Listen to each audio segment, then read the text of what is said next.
12 pencil ಕೇಳಿದ್ದಾರೆ. Glue sticks. ಬಾಯ್.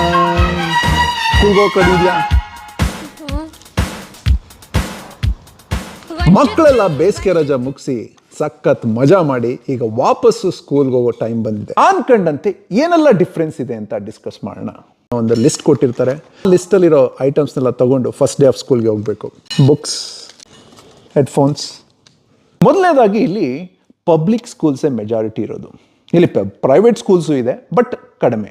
ಯುಎಸ್ನ ಪ್ರತಿಯೊಂದು ಸಿಟಿಯಲ್ಲೂ ISD ಅಂತ ಇರುತ್ತೆ. ISD ಅಂದರೆ ಇಂಡಿಪೆಂಡೆಂಟ್ ಸ್ಕೂಲ್ ಡಿಸ್ಟ್ರಿಕ್ಟ್. ಸಿಟಿಯಲ್ಲಿರೋ ಎಲ್ಲ ಸ್ಕೂಲ್ಗಳು ಈ ISD ಕೆಳಗಡೆ ಇರುತ್ತೆ. ಮಕ್ಕಳು ಯೂನಿಫಾರ್ಮ್ ಹಾಕಲ್ಲ. ಅವ್ರಿಗೆ ಯಾವ ಡ್ರೆಸ್ ಬೇಕೋ ಅದನ್ನು ಹಾಕೊಂಡು ಹೋಗ್ಬೋದು. ಇನ್ನು ಸ್ಕೂಲ್ ಟೈಮಿಂಗ್ಸ್ ಬೆಳಗ್ಗೆ 7:45 ಶುರುವಾದರೆ 3 ಗಂಟೆಗೆ ಮುಗಿಯುತ್ತೆ. ನನ್ನ ಮನೆ ಎಲ್ಲಿದೆಯೋ ಅದರ ಹತ್ತಿರದ ಸ್ಕೂಲ್ಗೆ ನಮಗೆ ಮ್ಯಾಪ್ ಮಾಡಿರ್ತಾರೆ. ಸ್ಕೂಲ್ ಡಿಸ್ಟ್ರಿಕ್ಟ್ಸ್ಗೆ ಫಂಡ್ ಆಗೋದು ನಮ್ಮ ಟ್ಯಾಕ್ಸ್ ಮನಿ. ನಮ್ಮ ಮನೆಗೆ ನಾವೇನು ಕಂದಾಯ ಕಟ್ತೀವಿ ಅಥವಾ ಪ್ರಾಪರ್ಟಿ ಟ್ಯಾಕ್ಸ್ ಕಟ್ತೀವಿ, ಅದರಲ್ಲಿ 50% ಸ್ಕೂಲ್ಸ್ಗೆ ಹೋಗುತ್ತೆ. ಇಂಡಿಯನ್ ಎಲಿಮೆಂಟ್ರಿ ಸ್ಕೂಲ್ಸ್ಗೂ ಮತ್ತು ಅಮೆರಿಕನ್ ಎಲಿಮೆಂಟ್ರಿ ಸ್ಕೂಲ್ಸ್ ಕಂಪೇರ್ ಮಾಡಿದ್ರೆ ಅಕಾಡೆಮಿಕಲಿ ಇಲ್ಲಿ ಸ್ವಲ್ಪ ಸ್ಲೋ ಪೇಸ್ಟ್ ಇರುತ್ತೆ. ಇಲ್ಲಿನ ಕರಿಕ್ಯುಲಮ್ ಸೆಟ್ ಮಾಡೋದು ಸ್ಟೇಟ್. ಪ್ರತಿಯೊಂದು ಸ್ಕೂಲ್ನ ಟೀಚರು ಅದನ್ನು ಗೈಡೆನ್ಸ್ ಆಗಿ ಇಟ್ಕೊಂಡು ಅದರ ಪ್ರಕಾರ ಸ್ಕೂಲ್ನಲ್ಲಿರೋ ಟೀಚರ್ಗಳು ಆ ಇಯರ್ನ ಪ್ಲ್ಯಾನ್ ಮಾಡ್ತಾರೆ. ಇಲ್ಲಿನ ಸ್ಕೂಲ್ ಇಯರ್ನ 4 ಸೆಮಿಸ್ಟರ್ ಆಗಿ ಡಿವೈಡ್ ಮಾಡ್ತಾರೆ. ಒಂದು ಸೆಮಿಸ್ಟರ್ ಅಂದರೆ 9 ವಾರಗಳು. ಎವ್ರಿ 9 ವೀಕ್ಸ್ ಒಂದು ಇವ್ಯಾಲ್ಯೂಯೇಷನ್ ನಡೆಯುತ್ತೆ. ಇಲ್ಲಿ ನಮಗೆ ಇರೋ ಥರ ಮಂತ್ಲಿ ಟೆಸ್ಟ್, ಫೈನಲ್ ಎಕ್ಸಾಮ್ ಆ ಕಾನ್ಸೆಪ್ಟ್ ಇಲ್ಲ.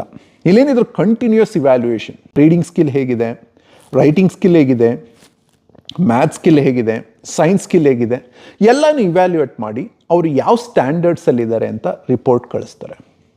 ಇಲ್ಲಿನ ಫೈನಲ್ ಎಕ್ಸಾಮ್ ಇಲ್ಲ ಅಂತ ಹೇಳಿದೆ, ಆದರೆ ಬೋರ್ಡ್ ಎಕ್ಸಾಮ್ ಅಂತ ಮ್ಯಾಥ್ ಮತ್ತು ಇಂಗ್ಲೀಷ್ ಟೆಸ್ಟ್ ಮಾಡ್ತಾರೆ. ಬರೀ ಅಕಾಡೆಮಿಕ್ಸ್ ಮಾತ್ರ ಅಲ್ಲ, ಇಲ್ಲಿ ಸ್ಪೋರ್ಟ್ಸ್ ಇರ್ಬೋದು, ಆರ್ಟ್ಸ್, ಮ್ಯೂಸಿಕ್, ಡ್ಯಾನ್ಸ್ ಎಲ್ಲನೂ ಹೇಳ್ಕೊಡ್ತಾರೆ. ಇಂಡಿಯಾದಿಂದ ಮೂವ್ ಆಗಿರೋ ಪೇರೆಂಟ್ಸ್ಗೆ ಇಲ್ಲಿನ ಎಜುಕೇಷನ್ ಸಿಸ್ಟಮ್ ನೋಡಿ ಏನು ನಮ್ಮ ಮಕ್ಕಳು ಏನು ಕಲಿತಾ ಇಲ್ವಲ್ಲ ಅಂತ ಅವ್ರಿಗೆ ಅನ್ನಿಸ್ಬೋದು. ಬಟ್ ಇಲ್ಲಿನ ಕಾನ್ಸೆಪ್ಟ್ ಏನು ಅಂದರೆ, ಇನಿಷಿಯಲಿ ಆ ಎಲಿಮೆಂಟ್ರಿ ಸ್ಕೂಲ್ ಏನಪ್ಪ ಕಿಂಡರ್ಗಾರ್ಟನ್ನಿಂದ 5th ಗ್ರೇಡ್ ತನಕ ಸ್ಲೋ ಪೇಸ್ಡ್ ಲರ್ನಿಂಗ್ ಇರುತ್ತೆ. ಮಕ್ಕಳ ಡೆವಲಪ್ಮೆಂಟ್ ಅವರ ಬ್ರೈನ್ ಡೆವಲಪ್ಮೆಂಟ್ ಆಗ್ತಾ ಇರುತ್ತೆ. ಸೊ ಇಲ್ಲಿ ಪುಷ್ ಮಾಡಲ್ಲ, ಇದು ಇಷ್ಟನ್ನು ಕಲಿಬೇಕು ಅಂತಲ್ಲ, ಅವ್ರಿಗೆ ಟೈಮ್ ತಗೊಂಡು ಕಲೀಲಿ ಅನ್ನೋದು ಒಂದು ಕಾನ್ಸೆಪ್ಟ್ ಇಲ್ಲಿ.